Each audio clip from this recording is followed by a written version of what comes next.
آپ کے سامنے قرآن کریم کی ایک آیت تلاوت کی، وَلَا تَقُولُوا لِمَن يُقْتَلُ فِي سَبِيلِ اللَّهِ أَمْوَاتٌ، جس کو ہم لوگ ماہ محرم کے اندر یوم عاشورہ کے موقع پہ حسینی ہونے کا دعویٰ کرتے ہیں۔ یہ قرآن کی آیت ہمیں اس طرف لے جانا چاہتی ہے جو شریعت ہمیں بتاتی ہے۔ یہ محرم الحرام کا مہینہ شروع ہونے سے پہلے ہم لوگ خرافات کے اندر مبتلا ہو جاتے ہیں۔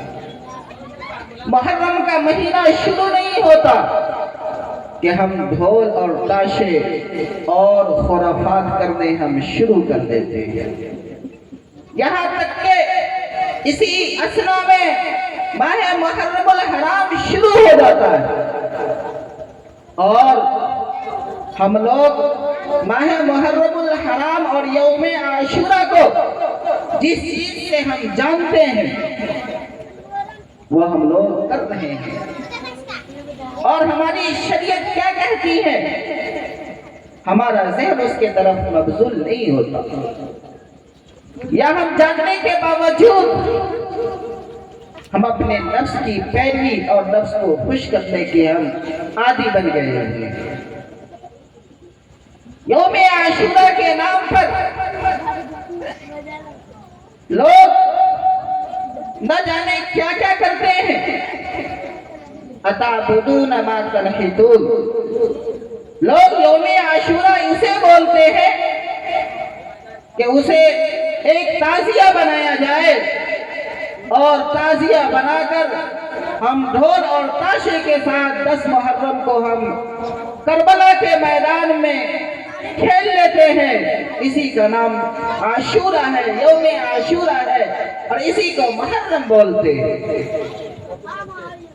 حالانکہ ہم بھول جاتے ہیں کہ یوم عاشورہ اور محرم اور کربلا، حالانکہ کربلا کا واقعہ سے بہت پہلے اللہ تبارک و تعالی نے یوم عاشورہ کی فضیلت بتائی ہے کہ یوم عاشورہ ایک ناگہانی حادثہ نہیں، بلکہ یہ شریعت کے اندر اور شریعت میں بتائی ہوئی ایک اصول، جس کو اللہ کے رسول جناب محمد رسول اللہ صلی اللہ علیہ وسلم جب مدینہ تشریف لائے تو یہودیوں کو دیکھا کہ وہ روزہ رکھتے ہیں 10 محرم کو۔ اللہ کے رسول جناب محمد رسول اللہ صلی اللہ علیہ وسلم نے فرمایا کہ روزہ ہم بھی رکھیں گے، لیکن ایک نہیں، ہم 2 رکھیں گے۔ ہم یہود کی مخالفت میں ہم 2 روزہ رکھا کریں گے۔ ہم ان ڈھول بجانے والوں اور تعزیہ بنانے والے سے ہم پوچھتے ہیں کیا آپ نے 2 روزے رکھ لیے ہیں؟ افضل الصیام بعد رمضان، رمضان کے روزے کے بعد اگر کسی روزے کی فضیلت ہے تو وہ محرم کا روزہ ہے، جس کا اللہ تعالیٰ نے سب سے زیادہ ثواب رکھا۔ آپ کہیں کہ جی روزہ رکھنا فرض نہیں ہے، میں آپ سے پوچھتا ہوں کیا دہا بنانا ضروری ہے؟ کیا چوک بھرنا ضروری ہے؟ کیا مٹی کھودنا ضروری ہے؟ کیا اسی چیز کو جو اپنے ہاتھ سے ہم بناتے ہیں اس کے اوپر لائن اٹھانا یا کسی طریقے کا چڑھاوا چڑھانا یہ ضروری ہے؟ قرآن نے اسی کو تو کہا تھا تعبدون ما تنحتون، کہ تم جس کو اپنے ہاتھ سے بناتے ہو اسی کی عبادت کرتے ہو، اسی کی پرستش کرتے ہو۔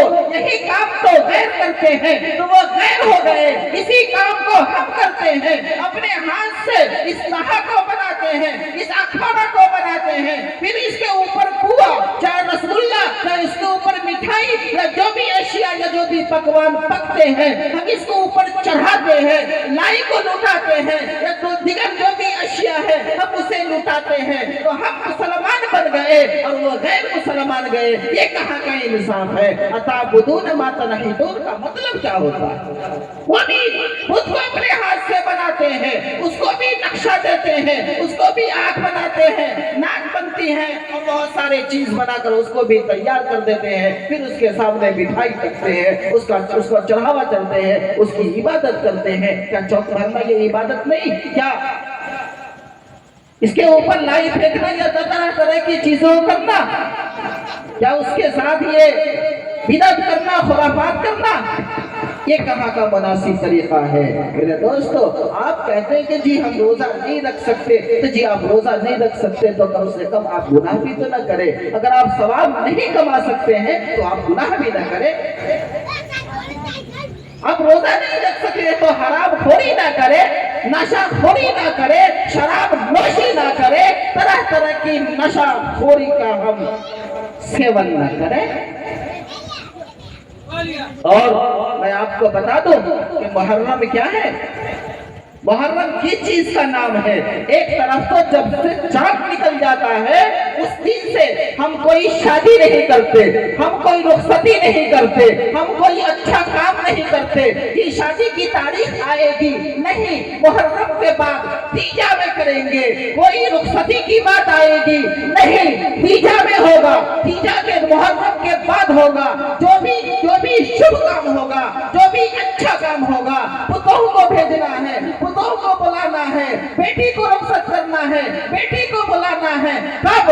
محرم کے بعد 1 تاریخ سے لے کر 10 تاریخ تک کوئی کام نہیں کر سکتے، نہ بیٹی کو بلا سکتے، نہ پتوہوں کو بلا سکتے، نہ بیٹی کو بھیج سکتے، نہ پتوہوں کو بھیج سکتے۔ کیوں؟ اس لیے کہ غم کا مہینہ ہے، اس لیے نہیں بھیج سکتے۔ میرے دوستو، آپ کہتے ہیں غم کا مہینہ ہے اس لیے نہیں بھیجتے، اور بقرعید کے کل ہوگی ڈھول بجانا شروع کر دیتے ہیں۔ یہ کون سا غم کا مہینہ ہے؟ منہ میں رام بغل میں چھری، اسی کو بولتے ہیں نا کہ غم کا مہینہ ہے، اس میں کوئی اچھا کام نہیں، اور غم کا مہینہ میں ڈھول بجاؤ اور نعرہ لگاؤ اور کودو۔ یہ کہاں کا انصاف ہے؟ ذرا ہمیں بھی تو بتا دیجئے نا۔ ایک طرف غم کا مہینہ اور دوسری طرف خوشی کا مظاہرہ۔ آپ اندازہ لگائیں کہ حضرت حسین رضی اللہ تعالی عنہ، جو اس کو ہم کربلا کے واقعے سے جانتے ہیں، چونکہ 35 منٹ کا وقت ملا ہے جس میں سے 15 منٹ ختم ہو چکا، میں بہت ہی مختصر طور پر میں اپنے بیان کو مکمل کرنے کی کوشش کروں گا۔ تو میں آپ کو بتا دوں، میں نے بہت ڈھونڈا کہ آخر تعزیہ کیا ہے، چونکہ عاشورہ کے موقع سے کوئی تعزیہ ہم کو سمجھ میں نہیں آیا، پھر اس کے بعد بھی سمجھ میں نہیں آیا۔ حضرت حسین رضی اللہ تعالیٰ عنہ کی جب تاریخ پڑھی تو اس تاریخ کے اندر بھی کوئی واقعہ سمجھ میں نہیں آیا، لیکن جب میں نے ڈھونڈا تو ایک کتاب کے اندر جس کو حضرت مولانا ابوالکلام آزاد نے اپنی کتاب تاریخ ہند کے اندر لکھا ہے، اس کے اندر میں نے پڑھا تو میں نے دیکھا کہ اس واقعہ لکھا ہوا تھا کہ ایک بادشاہ جس کو تیمور لنگ کے نام سے جانتے ہیں، تیمور لنگ، وہ لنگڑا تھا اپنے پاؤں سے، جس کی وجہ سے اسے لنگ کہا جاتا تھا۔ تیمور لنگ بادشاہ تھا، وہ ہر سال محرم کے موقع سے یوم عاشورہ کے روز وہ کربلا میں پہنچتا تھا اور حضرت حسین کے روضہ کو سجدہ کرتا تھا۔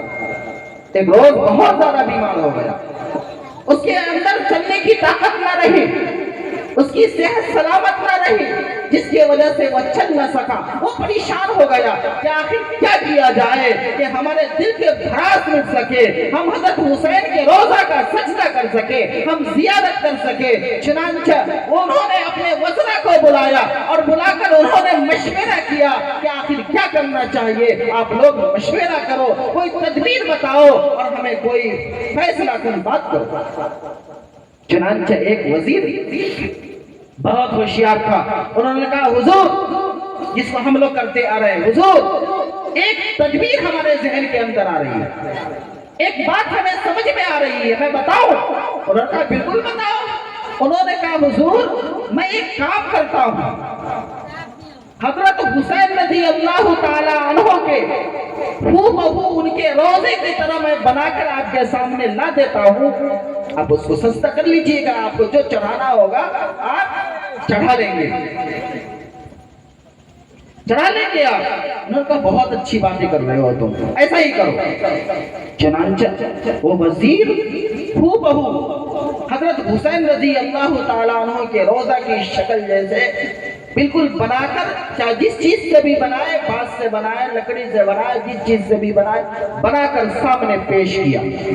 بادشاہ بہت تیمور لگ بہت خوش ہوا اور خوش ہو کر اسے بخشش بھی دیا، انعام بھی دیا، اور جو اس کا کام تھا کرنے کا، جو کربلا کے اندر جا کر کیا کرتا تھا، وہ کام وہیں پہ کر لیا۔ اور انہوں نے کہا بہت اچھی ترکیب تو نے نکالی ہے، اب ایسا ہی ہم سال کر لیا کریں گے، کیا ضرورت ہے کربلا جانے کی۔ اب جو اس وزیر نے جو تیمور لنگ کے کہنے پر جو روزہ کے جو شکل بنائے تھے، اس شکل کو ہم لوگوں نے کس شکل کے اندر ہم لوگوں نے متشکل،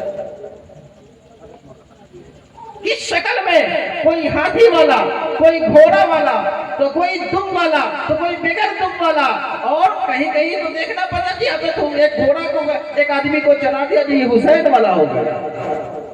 دیکھیے ایک چیز کو حضرت حسین کے روزہ کے ہو ایک شکل بنا کر لایا، اس شکل کو دنیا والوں نے کتنے شکل میں متشکل کر دیا، اور ہم کہاں سے کہاں پہنچ گئے۔ اس کو لوگ شریعت سمجھ لیے ہیں، اور اس کو لوگ ثواب سمجھ لیے ہیں، اور اس کے ذریعے اور اس کے سائے میں اور اس کے ضمن میں نہ جانے کتنے خرافات اور کتنے بدعات اور کتنے رسومات جنم لے رہے ہیں، اور اس کے اندر ہم ملوث ہیں۔ اور ایک بات اور بتا دوں کہ اللہ حفاظت فرمائے، اللہ موت سے پہلے ہمیں اس بدعات خرافات سے اللہ ہمیں چھٹکارا دے دے، ورنہ چور چوری سے توبہ کر لیتا ہے، زانی زنا سے توبہ کر لیتا ہے، بدکار بدکاری سے توبہ کر لیتا ہے، لیکن ایک بدعتی اپنے کام سے توبہ نہیں کرتا۔ کیوں؟ اس لیے کہ وہ بدعت کو ثواب سمجھ کر، رسم کو ثواب سمجھ کر، خرافات کو ثواب سمجھ کر کرتا ہے، جس کی وجہ سے موت آ جاتی ہے، توبہ نصیب نہیں ہوتی۔ لہذا اللہ تعالی ہمیں ان تمام خرافات سے اللہ ہماری حفاظت فرما دے۔ آئیے میں بھائی اصل بات کی طرف رخ کرتا ہوں۔ میں آپ کو بتاؤں حضرت حسین رضی اللہ تعالی عنہ کہ حسینیت کیا ہے۔ حضرت حسین، ہم دو روزہ نہیں رکھ سکتے، ہمارے جسم کے اندر طاقت نہیں ہے، لیکن حضرت حسین کے خاندان پر، خاندان والوں پر میں کہتا ہوں نہ غم منانا ہے نہ آپ کو خوشی منانا ہے، ہمیں تو شریعت پہ۔ لہذا حضرت حسین رضی اللہ تعالی عنہ جب کوفہ سے خط آنے لگا کہ حضرت حسین آپ یہاں تشریف لائے، خلیفہ حضرت ابو بکر، اس کے بعد حضرت عمر، اس کے بعد حضرت عثمان، اس کے بعد حضرت علی رضی اللہ تعالی عنہ اجمعین کے خلیفہ رہے، اس کے بعد حضرت حسن رضی اللہ تعالی عنہ کے پاس حکومت آئی، بادشاہت آئی، پھر اس کے بعد ایک اور جس کا نام حضرت امیر معاویہ رضی اللہ عنہ ہے، اس کے بعد ایک اور بادشاہ بنا جس کا نام یزید ہے، جس کا نام یزید ہے، اور وہ اپنی حکومت کو اپنے اندازے میں ڈھالنا شروع کیا تھا، چلنا شروع کیا تھا، اور وہ اپنی حکومت کو چلا رہا تھا، جس کی وجہ سے کافی لوگ پریشان تھے۔ لوگوں نے خط لکھا کہ حضرت حسین آپ کوفہ تشریف لائے، لوگ آپ سے ملنے کے لیے تیار ہیں اور یزید کی حکومت سے پریشان ہے، لہذا آپ یہاں تشریف لے آئے۔ چنانچہ حضرت حسین رضی اللہ تعالی عنہ کے پاس کم و بیش 18,000 خطوط پہنچ چکے تھے، 18,000 خطوط ان کے پاس پہنچ چکے تھے، لیٹرز پہنچ چکے تھے، اور حضرت حسین رضی اللہ تعالی عنہ چلنے کے لیے تیار ہو گئے۔ ان کے بھائی حضرت عبداللہ ابن عباس رضی اللہ تعالی عنہ نے کہا حسین آپ کوفہ نہ جاؤ، میں کہتا ہوں